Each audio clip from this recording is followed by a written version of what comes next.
La SNCF dit « Nous constatons malheureusement que les clients n'annulent pas toujours leurs billets. Alors, le TGV ou le train n'affiche pas complet, il y a des places vides.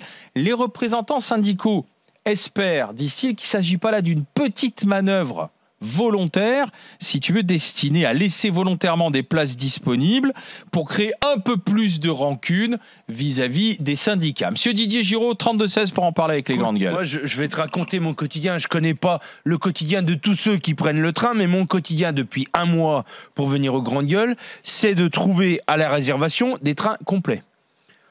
Quand on est dans une grève programmée, comme par exemple pour prendre, j'ai essayé hier de prendre un billet de train pour lundi prochain, pour venir aux grandes gueules lundi prochain, on t'affiche un train complet.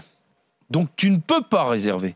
Et au dernier moment, c'est-à-dire entre 24 et 48 heures à l'avance, on te dit quels trains vont circuler et quels trains ne vont pas circuler. J'avais anticipé donc dès novembre sur quelques trains. Le train que j'aurais dû prendre ce matin, par exemple, a été annulé jeudi dans l'après-midi. Jeudi dans l'après-midi, j'ai été échanger mon billet contre un billet d'hier soir et je suis arrivé hier soir sur Paris et ce train-là n'a pas roulé parce que tu es prévenu qu'un train va rouler ou qu'un train va pas rouler. Alors, il est possible que des gens ne profitent pas du remboursement de l'échange, mais c'est les trains qui sont annulés. Donc, je vois pas comment marche l'argumentaire de la SNCF puisque les trains que les gens pourraient changer, c'est des trains annulés. Donc c'est des trains qui roulent pas, c'est pas ça qui les fait vides. C'est juste qu'aujourd'hui on te met tout complet et à la fin ceux qui roulent, ils te les mettent roulants ou annulés. Et à un moment donné, je pense qu'il y a des gens qui ne partent pas et qui n'arrivent pas à combler avoue que ça la fout mal quand même quoi. Je comprends ce que tu dis, l'explication de la médiation. Mais depuis 3 semaines que tu rames, que ça râle, qu'on a dit aux gens ne venez pas annuler, essayez de vous débrouiller autrement. Et puis finalement t'en as qui montent quand même à bord des trains. Tu te dis putain, par exemple, je me tape la voiture, je fais du covoiturage, j'ai dû louer,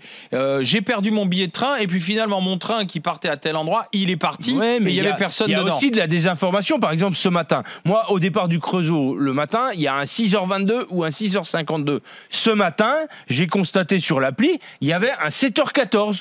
Le guichet hier soir savait même pas ce que c'était que ce train. Il avait été rajouté dans la journée d'hier. Les deux, le 6h22, le 6h52 était annulé et il y avait un 7h14 que personne ne connaissait. On ne sait pas d'où il arrivait. Dans ces cas-là, t'es pas informé par ordinateur, par SMS. Non mais Alain, si t'es pas sur l'appli en train de regarder qu'il y a un train de rajouter, tu vas pas réserver un billet. Ton billet, le billet de train que tu avais réservé, il est annulé. Tu trouves une autre solution et celui qu'ils ont mis en plus ce matin, le train, je présume qu'il était désert.